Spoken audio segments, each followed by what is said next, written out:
I apologize, I was muted, which is surprising. Great way to start the show. Thank you to Ryan Ogilvy in the chat to let me know that. Whew, buddy. All right, so we're just going to go ahead and move along with the show. I'll get all that information in just a little bit. This is Nate Bauer. Look at a different face while I hide in shame. Nate, how you doing? Is this thing on? It is Can on. you hear me? Am I here? Yeah. Here's Dave Eckert, everybody. Say hi to Dave in his refrigerator. Hello. Oh. As someone who's done that on the show like 50 times, T. Frank, I'm glad that somebody else did it. I have to say. Yeah, but like I'm the expert here. This is my job. Like, whoo, buddy. Okay. Well, we can recover from that. What I said, what you could not hear earlier was 62,000 people showed up at Beaver Stadium yesterday, and by that count, we're going to have 40,000 people here on the BWI Live YouTube show. It was a killer joke to start the show. Like, it was excellent. I was waiting to laugh. I wanted to hear it. I was surprised when you didn't, honestly. I was a little bit surprised when you didn't. Here's what you need to know. We're recapping the BWI, the Blue-White Illustrated live YouTube show is recapping the Blue-White game from yesterday. And we're going to go through things we saw, our reactions now that we've had a day to marinate on everything. I've rewatched the film to get a better understanding of all those things. I know Nate's seen part of it. We're going to get Dave's reactions. I did not talk to you. Did you watch it back at all, Dave?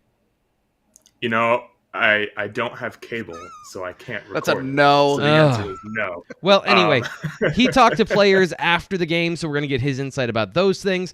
And generally, we're just going to give our impressions of spring football.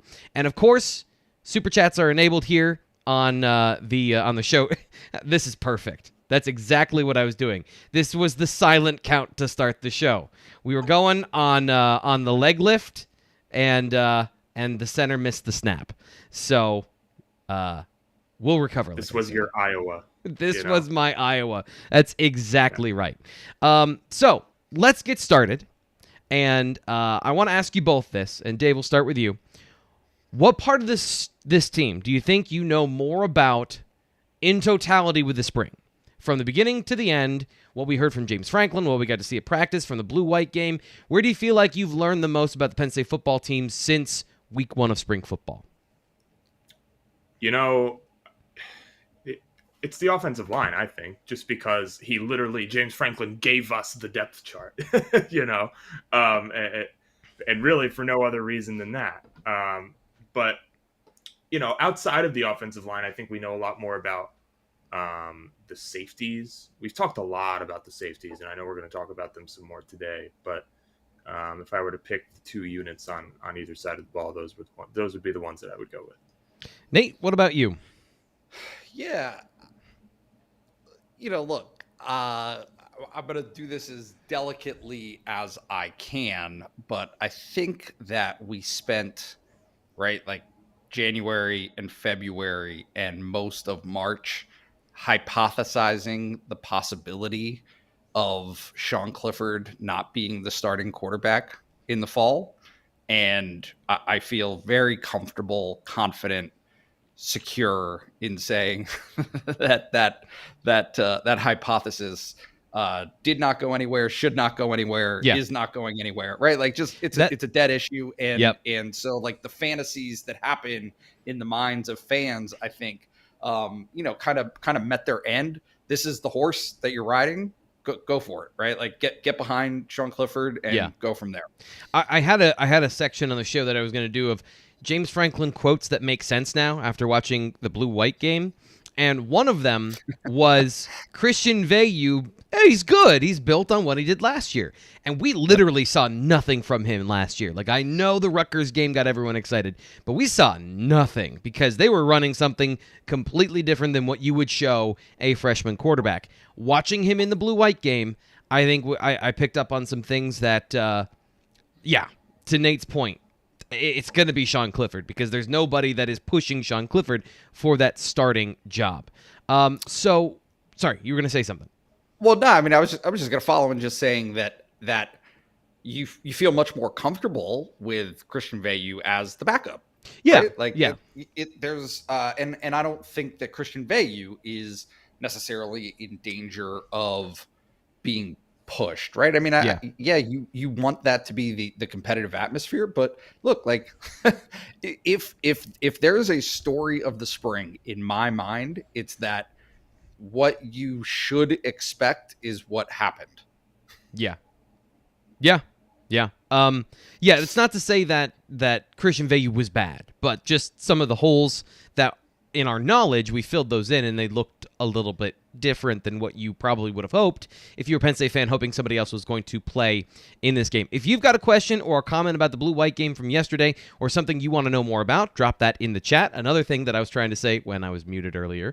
And, of course, Super Chats are enabled, so if you like donating to the channel, and if you want to donate to the channel, I can turn my mic off if that's what you want me to do again. But, Dave, we didn't get your thoughts after the game yesterday on what you saw and what you thought about the game. So, quick impressions. What stood out to you from the Blue-White game? My first impression is that I hope they never do that format again.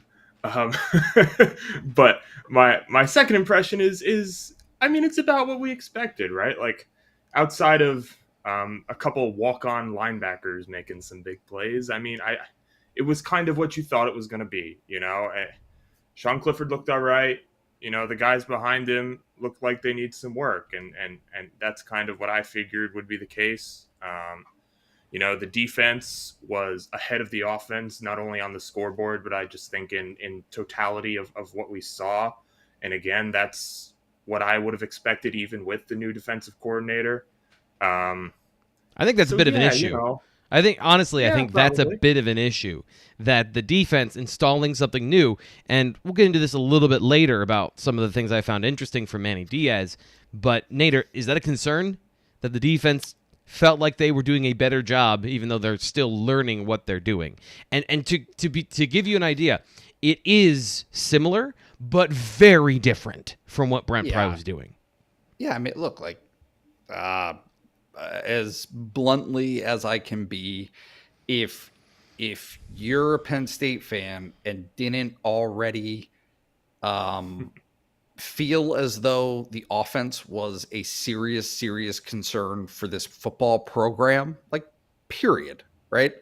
Then I don't know what to say, right? I mean, because the defense has had consistency. I understand new defensive coordinator. There are things that need to be adjusted and picked up, and I think that there is personnel that has some experience there. Like the defense has kind of had that system of natural progressions, right? Like you see guys that come in as freshmen and play a little bit, and then they become sophomores and play more, right? Like that has been the way that has worked. The offense has just been more disjointed than that, I think, over the years, particularly on the offensive line. And so when you've got the offensive line having the issues that it's already had, Phil Troutwine, you know, getting his system in, Mike Yurcich doing what he wants to do, some of the problems that they've had in the running back room, like all of that has to be molded and turned into some type of coherent picture. And, you know, is it a concern that it hasn't happened yet? Yeah, I think that it should be for Penn State fans. But at the same time, that's what the summer is for. That's what all of this process is for. getting toward August. Got a couple of comments here in the chat. If you want to throw those in, you got a comment for the Blue-White game or something like that for the staff. The running backs coming up pretty quickly here on the show. I thought we'd be getting to the quarterbacks sooner than that. Lambda says Katron Allen looked faster than I expected. He also says hard to take so much from a few reps, but he really liked the way the freshman looked. And then Glenn says that Kevon Lee looked a lot faster. Did he drop some weight? He had some real burst and made guys miss. Dave, which one of the running backs stood out to you, and what do you think about Lambda and Glenn here when it comes to their opinions about the running backs? Do you agree with those guys? Who do you think of those two stood out more to you? I agree with Lambda. I didn't I didn't notice a ton more burst with Kevon Lee. I'm going to be totally honest. I'll defer to what you guys think there, I guess. But the one that really stood out to me, and we haven't mentioned him here, is Devin Ford. I thought Devin Ford looked great, and I know we want to talk about him a little later. Let's do it now. Let's talk about it now. It's here. So let's dive in. Yeah. So you thought Devin Ford was the guy that looked, and I know Nate, you and I were talking about this earlier today about Devin Ford and how he performed in that 2-minute drill. So is it just that part of it that stood out to you? Is there something more from the spring that you've heard or you've seen? Look, like I think that he is a guy who has had kind of this up and down career, was thrust into a moment that he might not have been ready for in 2020. But like, if you're paying attention, which I mean, obviously I am, and obviously I have to, James Franklin has been complimentary about Devin Ford for years. Right? Like there are things that they've wanted to improve. It kind of ties into some of what James Franklin has said about everybody's path being different. And look, there's kind of a reality that the fact that Devin Ford is still in the program means that Penn State wants him. That Penn State has value and assigns value to what Devin Ford brings to the field. I think that as a pass blocker, that was somebody who was mentioned previously last season as being, less afraid of taking on pass blocks. Yeah. Like, right? The aggressiveness. So he's playing like a guy that knows what's on the line. I'd say that. Like, Devin Ford has always ran hard. I have never had a problem with that. But the thing that you and I were talking about earlier today is the reason to me he flashed was, and it's correct to say that those were two very good runs where he broke through and there was a 20-yard run, and then the other one, which was about 8. And you described this, I thought, really well. But the thing that stood out was he lowered his shoulder into the safety during a thud period. So, like, he finished with violence when everyone else is kind of pulling up. But that's indicative of a guy that knows what's on the line. So he played like that last season, but he was injured. He was burying guys as a lead blocker. He was doing it as a pass protector. He was hurt. And truthfully, like, the same problem is going to be there this spring. And that's why I kind of, like, push the brakes a little bit. He's listed at 190 pounds. Like, he's got to be protected by the offensive line, give him clean running lanes so he can do these things. And that is more of a possibility this year. Yeah. I think it's just a matter of how you contextualize him, right? Like, is he a feature back? No. But that doesn't mean that you still can't find avenues for him to contribute and for him to make a difference. And I mean, to me, that there is something to be said for having a guy who really no one is talking about, right? Like, no one has him on their radar as somebody who's now going to be talked about, right? Like, we are having this conversation.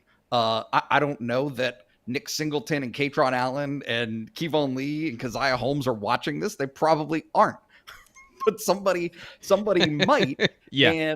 And that, right? Like, that, there's a bug in your ear. And so, like, I mean, I think that some of the things that we've heard from Jaywan Sider over the spring is like begging these guys to appreciate and understand the value and the impact of like inviting contact. Right. Like, running through guys. Stop trying to run around guys. Take the hit, get your yards, get down and go to the next play.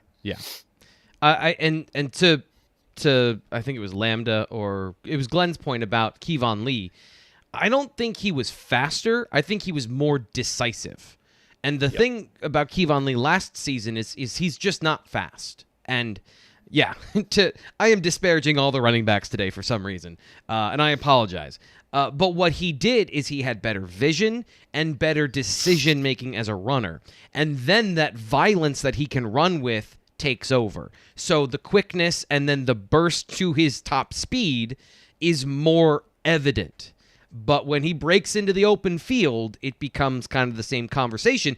But at that point, you've gotten the yards that were there. Like, he's helped the offensive line by doing that. That's what Devin Ford did. His cuts on those plays were legit, where he put a guy in the hole and then bounced to the other one. And that's what you're supposed to do as a running back, is have that suddenness and make the linebacker wrong. And that was on the first play by Devin Ford. Curtis Jacobs bounces into another hole to try and head him off of the pass. They're over-gapped. He has to make a decision, so there's not enough guys for the gaps. And then Devin Ford takes off for 20 yards. That's the sort of stuff that was missing last season. And that's to your point, Nate, that's the burst, and that's the sort of big play that Penn State needed. So having more of those guys on the roster, I think, is very important. It's not just Nick Singleton. We'll get to M. Shive's point and his question here about that, because Keziah Holmes can also do that, Nick Singleton can do that, and Devin Ford can do that. So you have three options in the backfield that create some explosiveness. But one of those guys was not present yesterday. And let's just run down what we observed. Dave, you were following in the live chat over at the BWI premium message board. Another reason to sign up for just $1. Get 12 months of access. You get real-time information from us in the stadium on the Lions Den message board pregame, during the game, updates like so. Who wasn't available? Because Elsdon was missing, according to M. Shive, and he didn't play yesterday. So who else was not there? Yeah, Elsdon was one of them. Let me just pull up that thread real quick. Theo Johnson didn't play. Yep. Parker Washington didn't play. Keziah Holmes. One sec. Let me just pull this up. I'm going to stall. And while I stall, I want to point out just related to the other question that we had about Kevon Lee, about his weight. Yeah. He's at 234 right now. He started last season at 239. Yeah, so about 5 pounds. Yeah. I don't know if that's, T. Frank, you're better with that stuff than me, but that doesn't seem like transformative, but I guess everything helps. Once we get past 230, I think it's all, he's not 250, like he's not a Brandon Jacobs size. I tend to think anything over 230 can be a little redundant, so 234 might be the sweet spot. And that might just be a natural progression of building size and then refining size. He's always been a big dude, but I do think his violence of contact was better. That efficiency, the body lean, the leanness, all those things. It is better, but I don't know that it made him fast. It just made him more efficient. Okay, I've got our thread here. All right. No Bryce Effner on the offensive line. No Keziah Holmes, like we said. Obviously, no PJ Mustipher, and Charlie Katscher was in a sling. So I think we're covered as far as injuries and non-participants go. So there you go. Those are the players that didn't play, and that some of those guys we've been tracking for a while. Like Parker Washington had not really been doing anything at practice, and we had kind of chronicled that, at least on the premium message forum where you can get that information. But not playing is not anything largely unexpected, but I also don't think it's anything serious or anything you need to worry about, because it's still in practice, still available. Nate, yeah, he was dressed, so he just didn't get any rep. I want to go into players that stood out to you during the scrimmage. So obviously not a full contact game. Yeah. There's 7-on-7. So a lot of these guys and a lot of these observations, it might be biased towards positions that you saw more of. But given all those things, Nate, who stood out to you in this understanding that it was a scrimmage wrapped in a practice? I'm gonna make everyone mad. I should have been the last person that you go to on this question. Who stood out to me? Sanders Sahydek. the kicker. I Le- thought his leading leg, with our fastball tonight. I mean, look, like there are other things that I can say, sure, right? Like, I mean, yeah, I noticed the quarterbacks. It is so hard for me to take seriously any performance of a quarterback who knows that there is no chance that they will get touched by a defender. Yep. Like, it's not football. Bottom line. And so like that to me, that kind of precludes them from being part of that conversation. My point about Sander is only that I think that his leg talent is clear, right? Like I just thought that his kicks, and I've thought this previously, in terms of what we saw this spring, his kicks just look like they have more pop. I'm not a kicking scientist. There are people who know far more about the art of it than I do. It's just one of those things that people actually talk about, in golf and in baseball, right? Like how it just sounds different, right? Like it's just a little bit different. That's what he represents to me, is his kicks look different. They seem different than Jake Pinniger. So there is the player who wasn't a player of the game, but definitely stood out to me from Saturday. What about you, Dave? Who's the guy that stood out to you? And please tell me it was somebody on offense or defense. I'm actually going to pivot. I'm going to go with Harrison Wallace. Okay. Just because I think he made the best play. Yeah. He wasn't super, I guess, visible for the entire time, but I think it was during 7-on-7. He just kind of got a jump ball in like the corner of the south end zone and just, went up and got it over Johnny Dixon, who we think is gonna play, maybe not start, but definitely play for Penn State in the fall. So, really good catch, good body control to come down in bounds. Yep. Penn State needs guys that can do that. So I thought that. For that reason, you're just trying to hook on to anything. With that was right? also so. Can I stop you? That was also not a play that should have been made. And I'm going to break this play down this week over at BlueWhiteIllustrated.com, because if you watch, Jalen Reed puts his hands up like, yes, we baited the quarterback into that, and then Trey Wallace comes down with the ball. And it just shows you a couple of things about Christian Veilleux and about Harrison Wallace. And I just thought it was a very fascinating play in the red zone that I'm going to break down a little bit later. So, yeah, it was a very standout play when you watch the film back, too. M. Shive says, the ball comes off Sanders' leg different than Pinniger's. And I know why. He's a lefty, Nate. That's why. Not because he's a lefty. So there's some lefty bias going on. For me, I mean, I know I'm gonna get to a point where I now have a reputation about this, but I fast forwarded through all of the special team stuff in my replay. Didn't even hear me. My guy was Zachy Wheatley. I thought I've liked his potential, and like I said multiple times, I wanted him to stay at corner because I think those skills are useful of being long, physical, and fast at the corner. But in Manny Diaz's defense, and really, like, if you go watch James Franklin's press conference, this is what my question was really all about, was he's a corner playing the slot, but he's a safety. His patience, he doesn't bite on anything. His feet are planted in the ground. You make your move, and then he bursts at the football. That's special. His ability to break on the ball, I can see why he had so many interceptions this spring, because a lot of times defensive backs just pull themselves out of position by trying to mirror the receiver.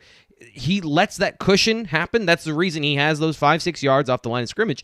And then when the receiver declares their route, he is like a panther. Like, just bam, he's there at the ball. He did that twice in the 2-minute drill. I thought that was really impressive. He did a couple of other things throughout the 7-on-7 and the early part of the scrimmage. I don't just think he's going to be a factor because I thought he would see the field. I mean, I think he's going to work himself into having a role, having a package on the defense, and the multiplicity now that you have between Tig Brown, who's lining up in the slot, covering players in man coverage. Zachy Wheatley can do it. Zachy or Zachy? I need to make sure I have that right. and then Jalen Reed, who I've been can going play at 2 Zaki. levels. Yeah, it's Zaki. It's Zaki. I just keep seeing Zaki for some reason. So those 3 guys, and then obviously Keaton Ellis, a former corner that has some steadiness and versatility. They have a lot of guys in that secondary that can do a lot of different things. You can put them in different situations, and they have skills to do them. So that gives you the ability to I think, make it very hard on the quarterback if they, if you got the pass rush married with coverage, all those things. So that was Zaki Wheatley to me was, I now have higher expectations for him and what he can do this fall than I did before. And that's obviously backed up by everything we heard from the coaches and the other players this spring about what he's done so far. Okay. I know that we prefaced all of this by saying you can't take too much from yesterday, but we are going to talk about the quarterbacks. I'm gonna hold you in your seats until you say something about the quarterbacks. We're going to go through all 4 of them. So I want you to give me, and by the way, I should say this. If you're watching the show, I am forcing these people to say things about quarterbacks that they're probably a little bit uncomfortable with.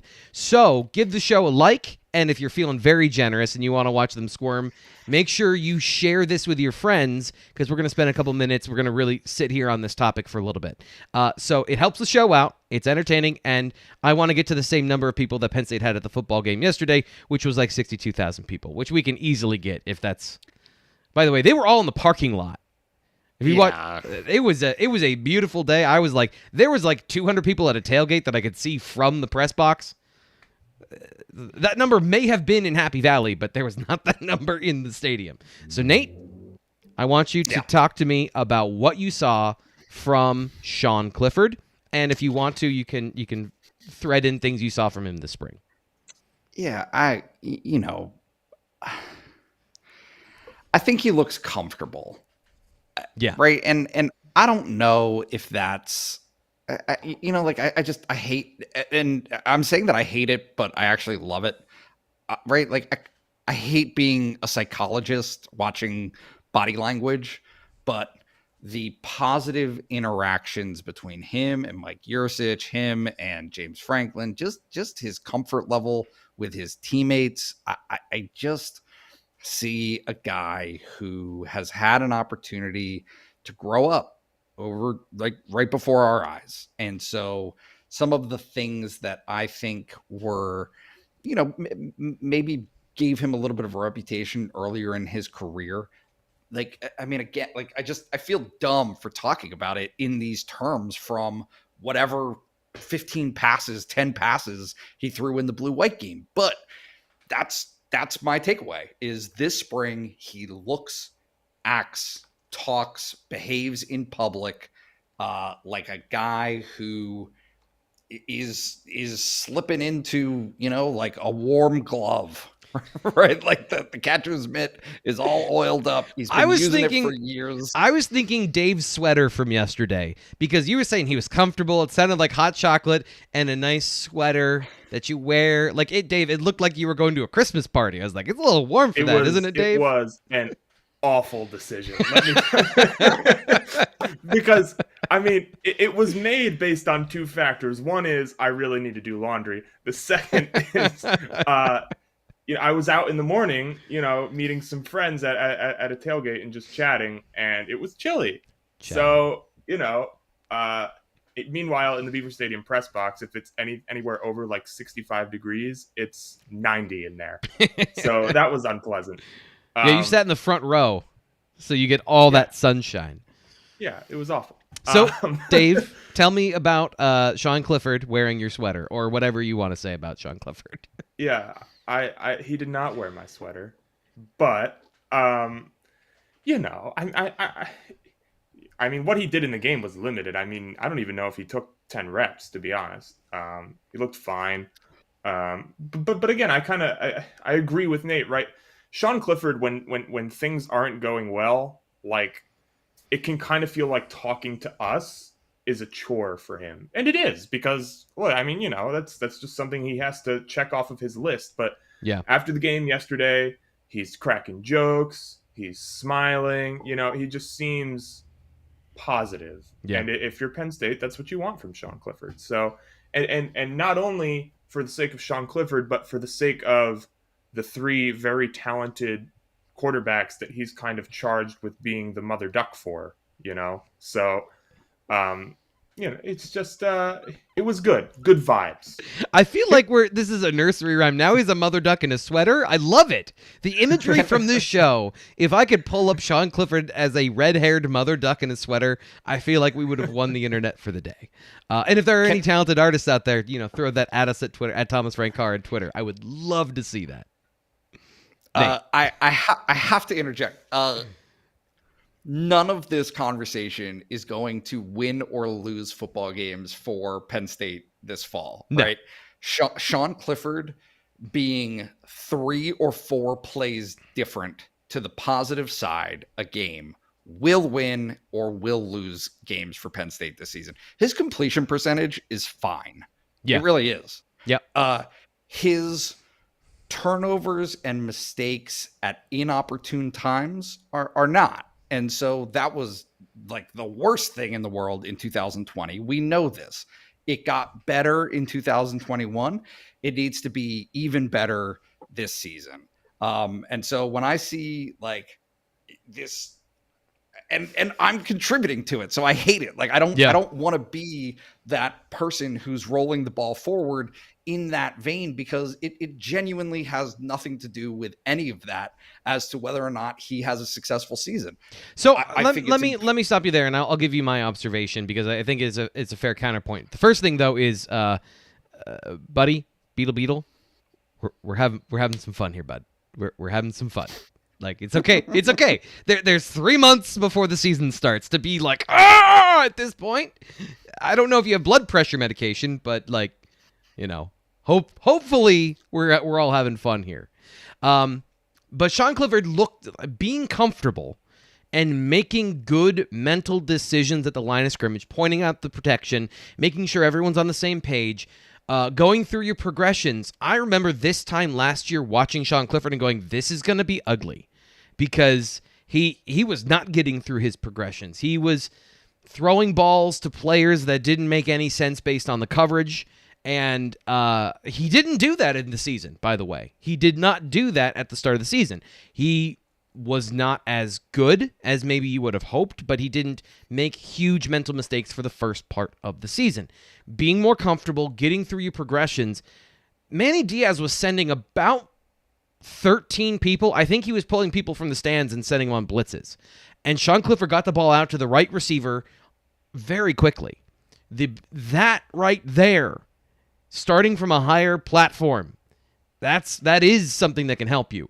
And you need that going into Purdue. Like, you're starting on the road at Purdue, so not having a brand new offense starting on the road again at a Big Ten school, that gives you a little bit more buffer, and hopefully for Penn State fans and for Penn State, it gets you a win on the road because you're more efficient, and that's what all these things are. I do want to get to the other quarterbacks. We're about halfway through. I like to keep the show to about an hour. As long as we're having fun, we'll go a little bit longer, but I do want to get through all the quarterbacks. So, Christian Veilleux, Dave, I'm going to start with you. Go back around the other way, and give me one interesting thing you saw from Christian Veilleux, or your thoughts on how he performed yesterday during the scrimmage. Yeah. I just think it's very apparent that Penn State feels comfortable with Christian Veilleux as its backup quarterback, right? I mean, it's kind of just been hammered over and over and over again to us by James Franklin. So I think that's good, obviously. I think he's the clear number 2, and not that that's been like stated outright, but that just kind of seems, reading between the lines, very obvious. And, I mean, I don't think he was great Saturday. I think in like the official stats that they like cherry picked which periods that they would count them for, he was like 5 for 14, which is not ideal. Yeah. But again, it doesn't matter. I'm like, I know what we're doing here. Doesn't matter. I'm sorry. So yeah, he's gonna be fine. Penn State feels good about him. He's the number 2. Some good throws, some bad throws. I'll let you go first, Nate, before I give kind of a wrap up on my thoughts of what I saw from him that filled in some of the gaps for me. But Nate, I want you to go first and give me your impressions of your detailed analysis of what you saw when you rewatched the game today. I know you took notes. You have a legal pad, right? Pass. For that. Fine. Okay, I'll go. I didn't look, like, just being very blunt, I didn't think any of the quarterbacks had a good day. And I don't think that that's a bad thing. Okay. So like, I'm not going to sit here and, like harp on these guys for not having a tremendous spring game. It's such a weird circumstance. Yeah. But like, Christian Veilleux, one word, unremarkable. Fine. Yeah. I would say a little uneven because there were some throws that were great, but not to sound too much like Sean Clifford from a couple years ago or last year, but anything over 20 yards was kind of a. There was a couple plays. There was one play that was a clear miscommunication with him and with Tyler Warren, and then there were a couple other plays that were clear misses when he threw the ball to a place that was not catchable for the receiver. It was either just over or pretty far over their head. So a little bit of a mixed bag from him, but when you saw him operate against zone defenses, I thought he read everything well, and that was an encouraging thing. But then when it came to placing the ball where he wanted it down the field, that part did not go as well. And I was a little surprised by that. I thought he was a little bit more of an accurate player. And again, it could be a number of things that caused that. But it was something that I thought was noticeable on deep balls yesterday. He had the connection with Doughton. I think it was a 2-point conversion at the very beginning. Was that Veilleux that threw that? Yeah. That was a good pass. Yep. That was a good pass. That was a good pass. Catch, exactly. So he can read things well. He gets through his progressions. He gets the ball out on time accurately. It's just, learning more things about him. We'll see if we'll see either in practice or we'll see if he ever gets into a game. If those things that we saw here, if they hold water, or, we're just gathering information. So now we've got another thing to put in the folder. So the young guys, dealer's choice, Nate, coming back to you with which young quarterback you want to talk about. I'll let you guys split this group. So you can talk about one, and Dave, you can talk about the other. All right. I'm taking the stud. I'm taking Aller. I thought he was That's nervous. The stud? That's the stud. Oh, you should ask the internet. You should have asked the internet today which one was the stud. But I'm sorry, I derailed you. Please continue. Did I miss the memo there? Yeah. Like he was nervous and he missed some throws that he probably could connect with if he had the chance again. And I thought that again, T. Frank, I'm absolutely deferring to you on this one. I think that the ball flies off of his hand. There's zip. It looks effortless. Give him some seasoning, give him some time to make the right decisions and, build up rapport and relationships with those receivers. And he will be fine. He will be absolutely fine. The arm talent is there. It's just a matter of, refining it and really, and I think that this is a thing that we've talked about before, that there is a difference between being able to make all the throws and playing quarterback. Oh yeah. And so that's the transition that has to happen for him, I think. Yeah. I'll wrap everything up. So Dave, you go next. I'll save my thoughts for the end and then I'll filibuster. Exciting. Okay. Yeah. So when I wasn't confusing him with Christian Veilleux because they were both number 9, I thought Bo Pribula was good. He looked athletic, which I think is kind of what's been emphasized to us throughout the spring, is that he is above, or I guess ahead of Alar physically, and I think that was pretty evident. Yeah, and he made the throws that he had to. I think he did what he was supposed to do. He wasn't overwhelmed, which I think is instructive, given the circumstances. He was fine. So yeah, definitely a good start for him, I thought. Devin, I didn't forget about you. I wanted to get through the quarterbacks before we address anything else. So I'll get to you in just a second. But I'm going to put this up here. Again, because I think that this is actually very accurately describing Christian Veilleux. And the throw that he put for a touchdown that Harrison Wallace gets credit for of like a great throw, yeah, that he wasn't supposed to throw the ball to that spot, given the coverage and given where Johnny Dixon was. So, yes, he absolutely trusts his receivers, and yes, maybe a little bit too much. But that gives you a chance to make plays.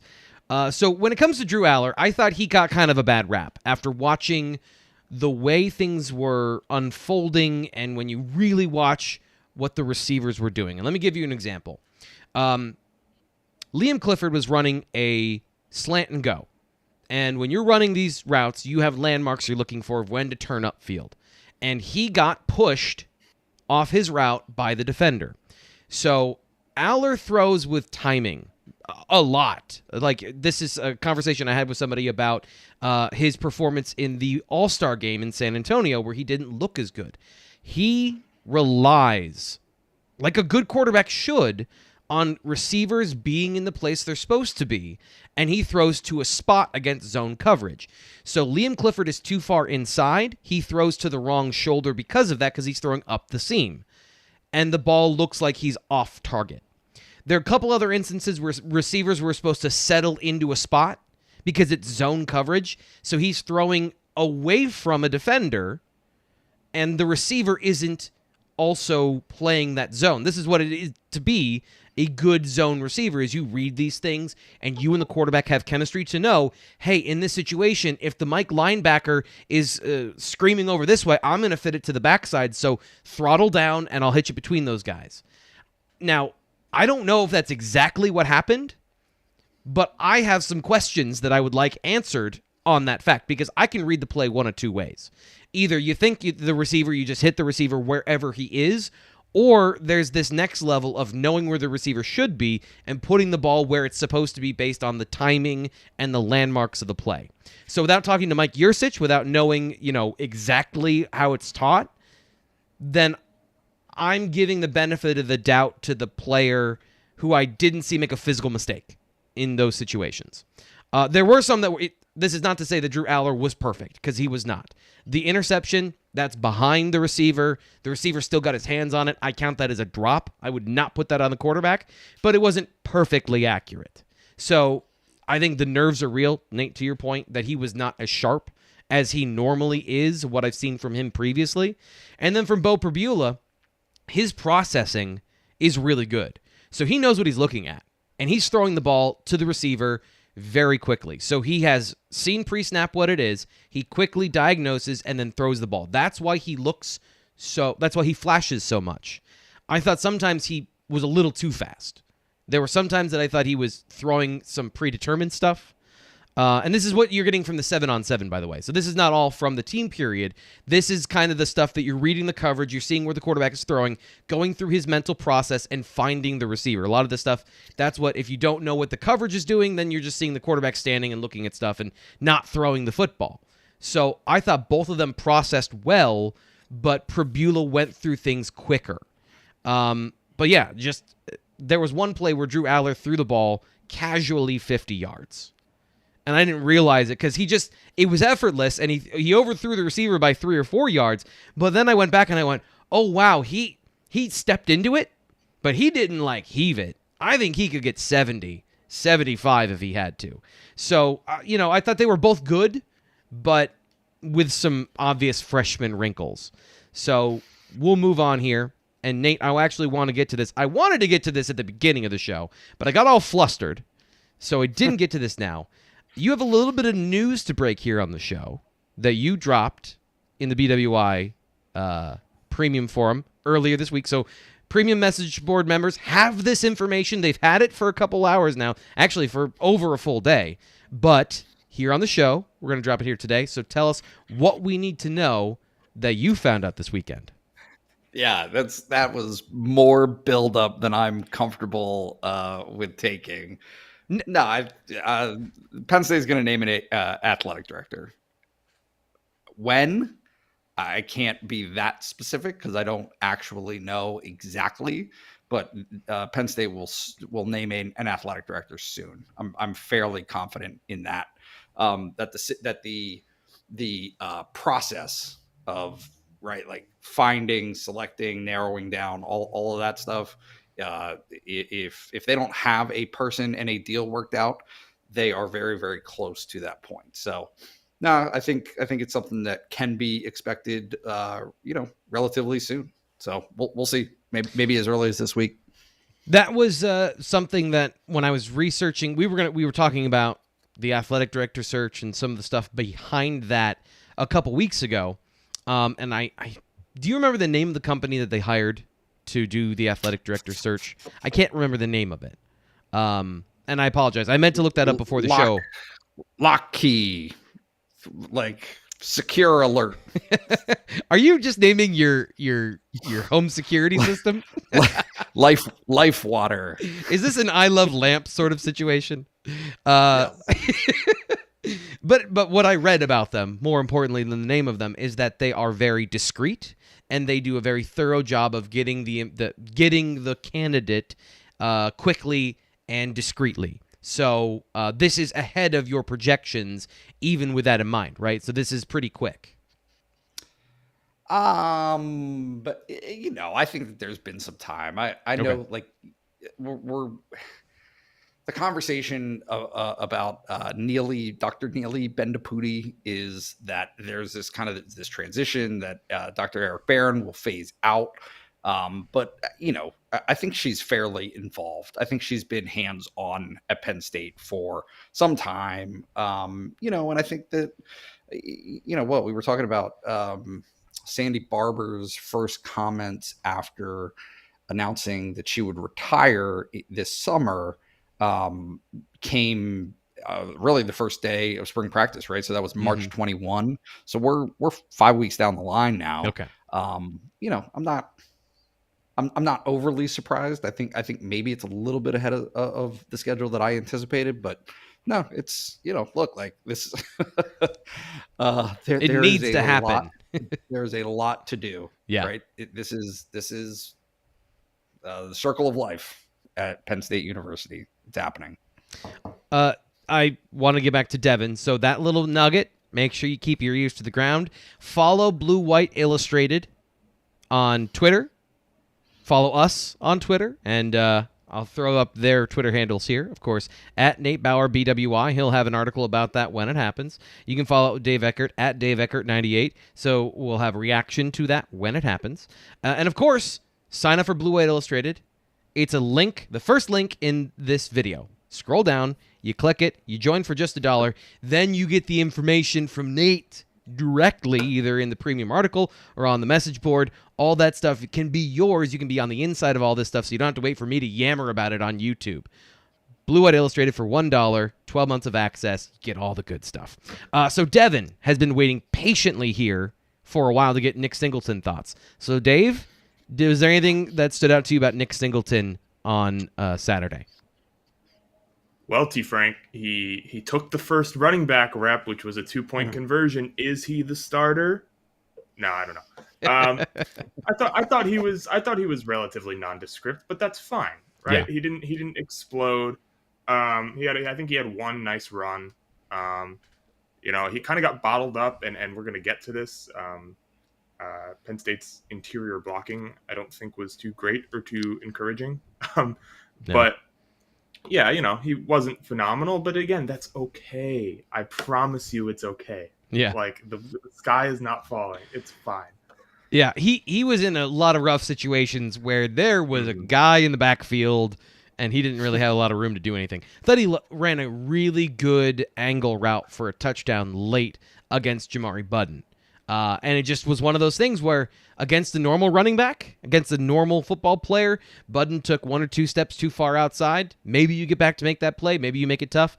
But Nick Singleton, his burst and change of direction, even as a route runner, that was one area that I was impressed with. I still think he kind of cradles the ball in. I don't think Katron Allen looks beautiful catching the ball. The ball just in his hands, soft, comes in, puts it away, gets upfield. There's a little bit of I'm still kind of learning how to do this from Singleton, but he hasn't dropped anything that I've seen. Like, I think his hands are secure. So that was a great sign that he's evolved that part of his game, having done none of that at his high school at Governor Mifflin. So that's a good sign. Are we ready to get to the stuff from the post-game press conference? You guys, any last thoughts about football things that happened yesterday?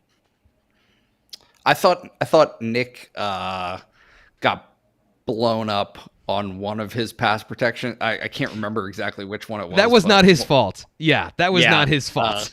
That was kind of funny because he's blocking a defensive end, and it's Amin Vanover who's almost 270.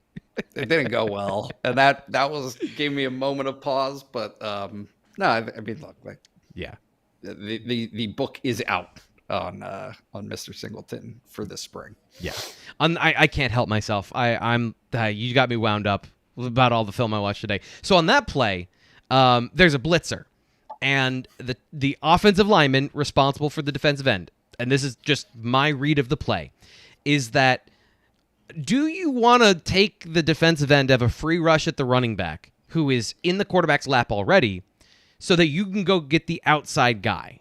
Because the tackle decided, I'm going to go get the outside guy who's a 212-pound blitzing slot something or other. Safety, linebacker, don't care.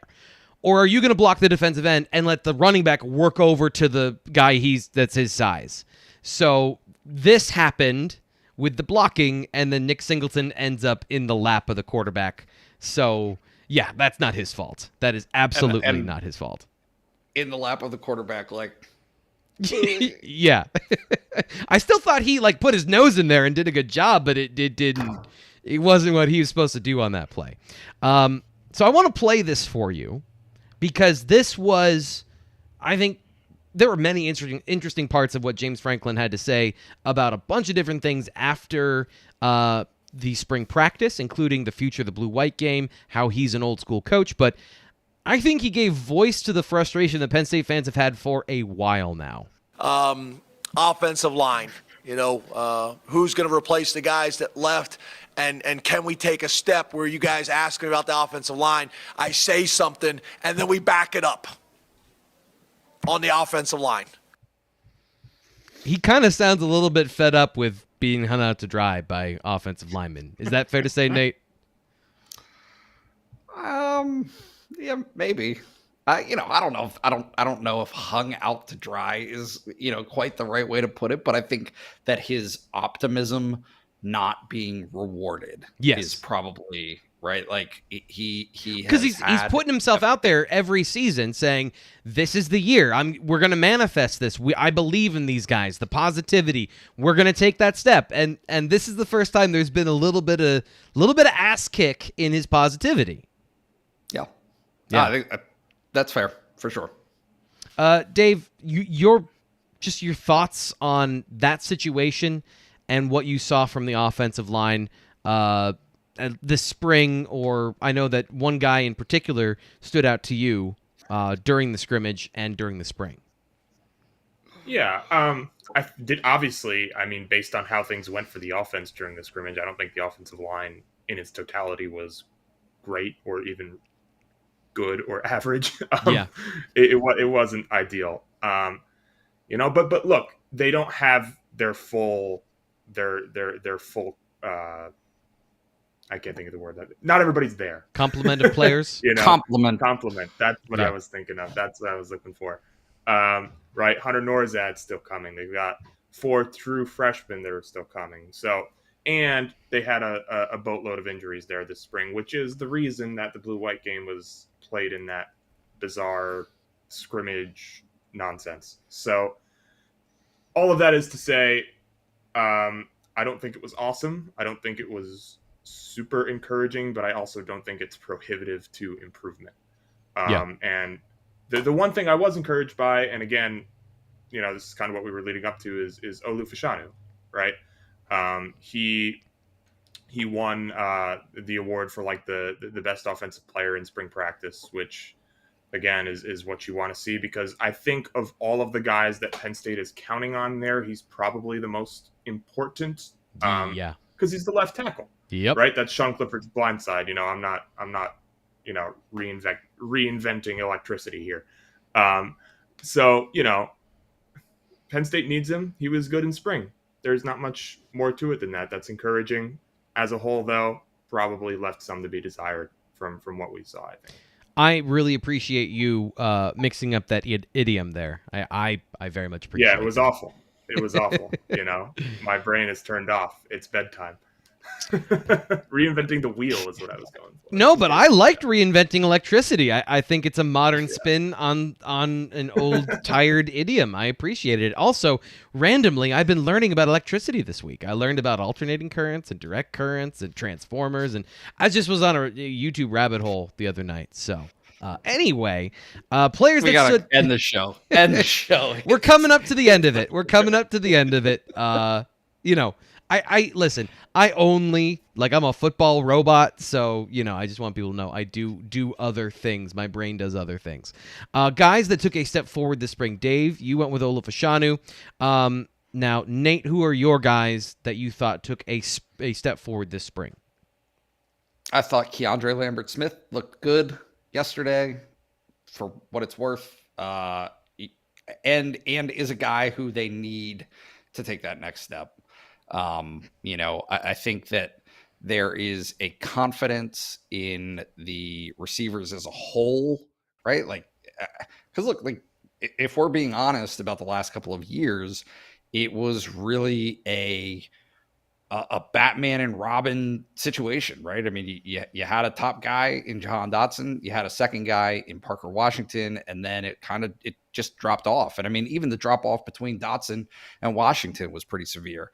And so I think that the combination of, right, so you got Mitchell Tinsley and Parker Washington. I think that those two are on their own island in terms of trust the most. But then you've got three others, right? In Malik Mega, in Keandre Lambert-Smith, and the last one, Trey Wallace, right? So you've got just a breadth of possibility there at receiver who they're not a year or two away anymore, right? The year or two away have transpired. And so now there's an opportunity for those guys to get in there and start to, really put their value, right? Demonstrate what they're capable of doing. Yeah.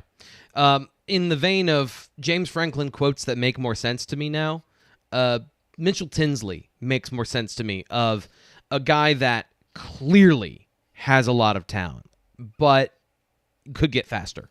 And I was surprised, and I think this is an encouraging sign for Penn State fans.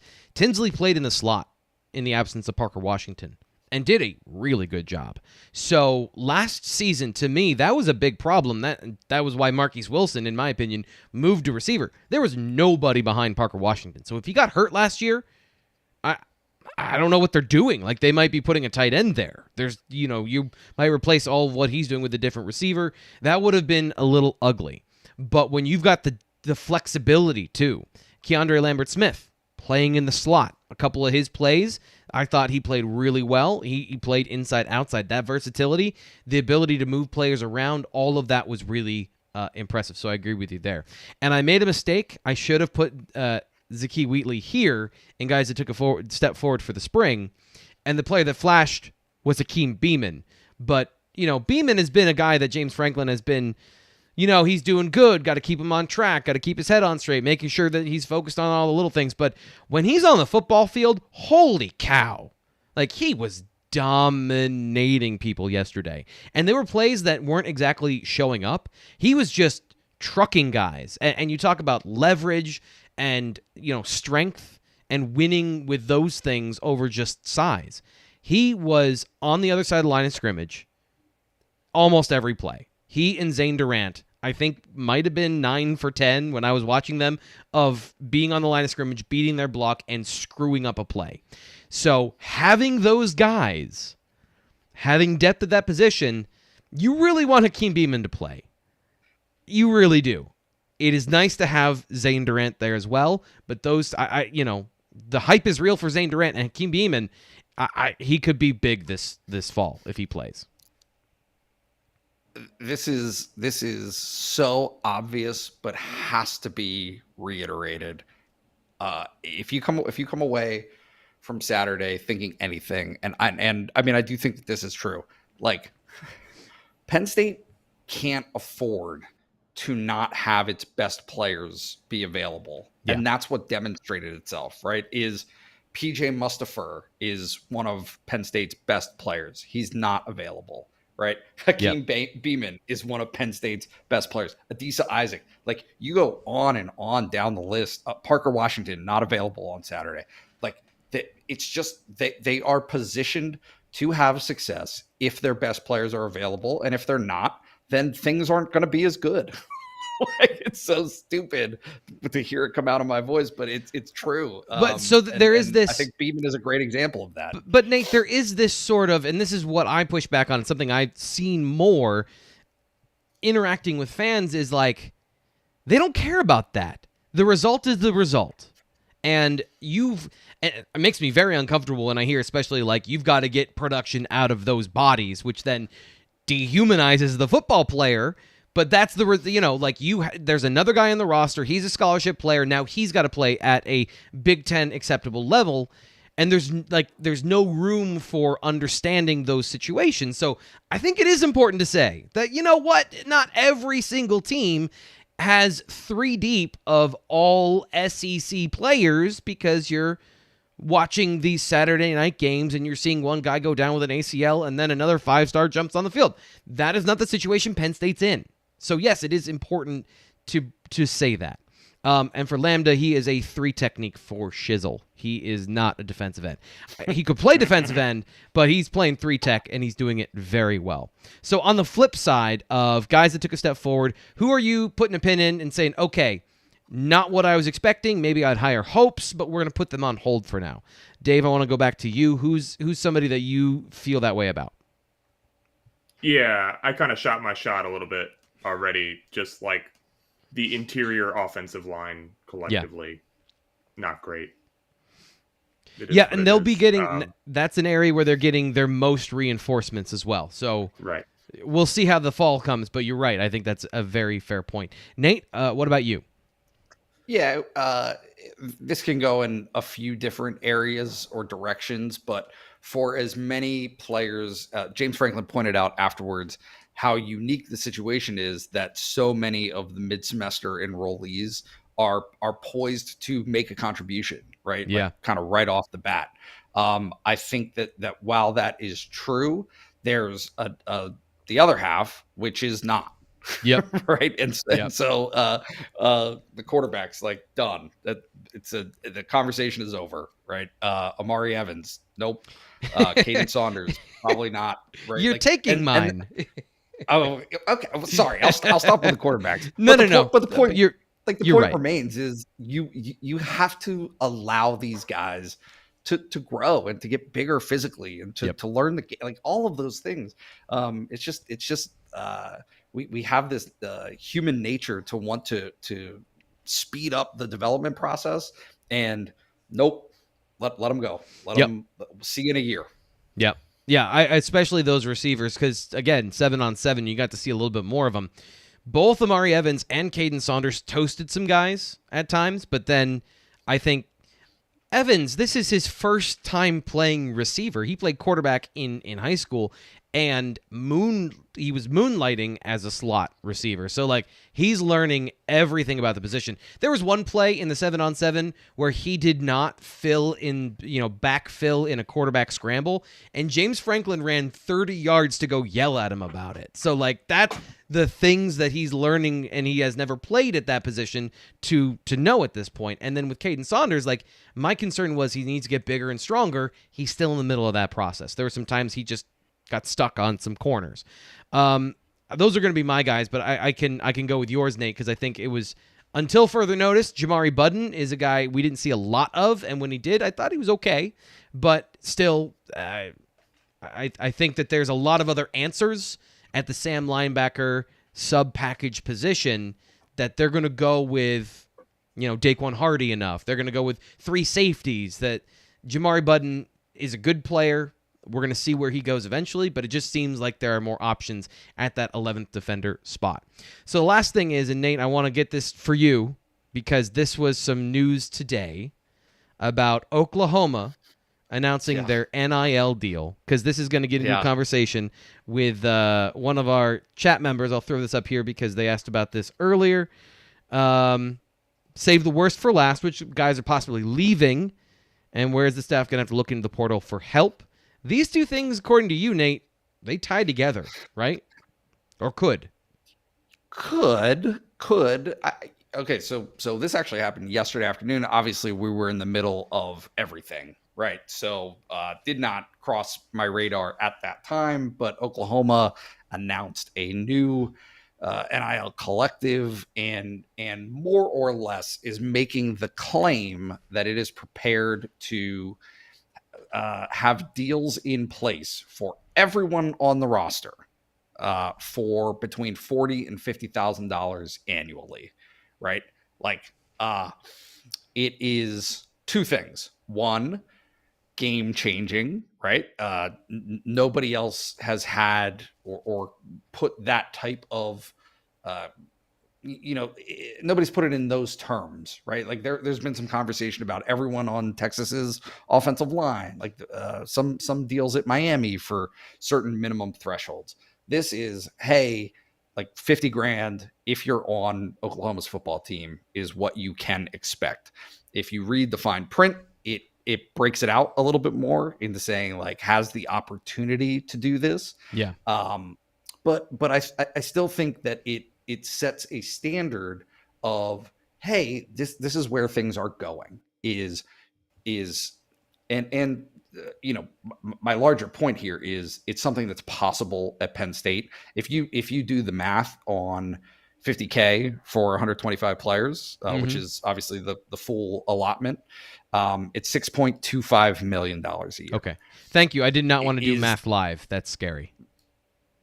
It's a lot of money, but it's not a lot of money. And so is Penn State as a university, as an institution with its alumni base, its number of supporters who love and feel passionate about Penn State football, is it capable of doing that? I think so. Yeah. Is it in a position to do that right now? Absolutely not. Is it in a position to do that annually too? So that's another question. $6.2 million annually. That's right. A little different story there. I just part of the process and the trajectory that we've had and that we've been watching from July 1 of last year to now is, this notion of outliers, right? Like you've got certain players, certain high profile players who are doing these big deals, right? That's fine. And that will continue to dominate headlines and those types of things. This is something else. This represents a model of where things are going, how you can build a college football program, and maybe the entry requirement. Yeah. Right. Like is, hey, this is the ante for getting into the game. And, it's just a matter of is like, one, to me, it's very interesting, but two, translating it to Penn State and how it might apply at Penn State is also very interesting, because I know that they're not in a position to do it right now, but it's something that potentially I think you're going to see, right? Yeah. You're going to see as being a necessity moving forward. So Dave, Lambda has a question for you here, and we're wrapping up in the next couple of minutes, but I want to make sure we get through some of this stuff. It's very important to the future of football, and Lambda does not seem on board with that. If it starts $50,000 a year, where does it end, Dave? I don't know. I don't think anybody else does either, but Yeah. I do think if you're a Penn State fan that you better get comfortable with it fast, because if you don't, then the Penn State football program is going to suffer. So Yeah. I guess that's my take.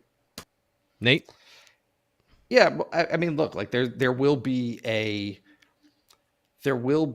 line of diminishing returns, right? Where it becomes so outlandish, right? I mean, what's the minimum for an NFL player now? 400,000, 500,000? Yeah, $500,000. Is that going to be the standard in college football? I suspect not. Yeah. Right. Like I don't anticipate that but like the market will correct itself as well. Also, this is just, it's so new. Right. And so there's going to be this feeling out process where hey, maybe Oklahoma does put that 50K up in terms of its community being able to support that out of its 125 players. And then Oklahoma, say, goes 8-4 for a few years, and the alumni base isn't so enthused about that, and maybe that 50 dips to 30. Right. Like, I don't know. I mean, it's just this process is going to go back and forth and back and forth and back and forth, where I think that there's very likely a scenario where somebody who, cashes in on a big deal and then flops and is terrible in their college career, like, also offers as a course correction for the market. Yeah. So we'll see. This thing is going to feel its way out. But again, it's just very, very much this notion of having a baseline from which to work. Like, that, to me, is the key, is everyone's getting a slice of that pie in Oklahoma football. And I think that's what's going to be required moving forward. I was thinking about applying for a scholarship, Rockefeller, so I could get paid $50,000. So, let you know I'm picking up next year's tab. That's for sure. I just look good. That's the difference. There's a great facade that we have here at the BWI live show. And speaking of working itself out, Nate, we're gonna get out of here. We've worked ourselves out. I'm spent. I worked till 1:30 last night. So my goodness. I'm going to bed. Yeah, I know. And you all get a break tomorrow. There's no BWI live show at Monday. We shot our shot here. We are going to be taking the day off. We'll be back next Monday, though, giving you our thoughts about whatever's going on in football at that point. I'm your host, Thomas Frank Carr, for Nate Bauer and Dave Eckert. This was so much fun. Thank you to everybody who participated. Thank you to MSHI for the donation to the channel. Always appreciate that. We will be back tomorrow on the BWI Daily Edition. And, of course, BlueWhiteIllustrated.com. Sign up for just $1 and get all kinds of great stuff. We'll talk to you then.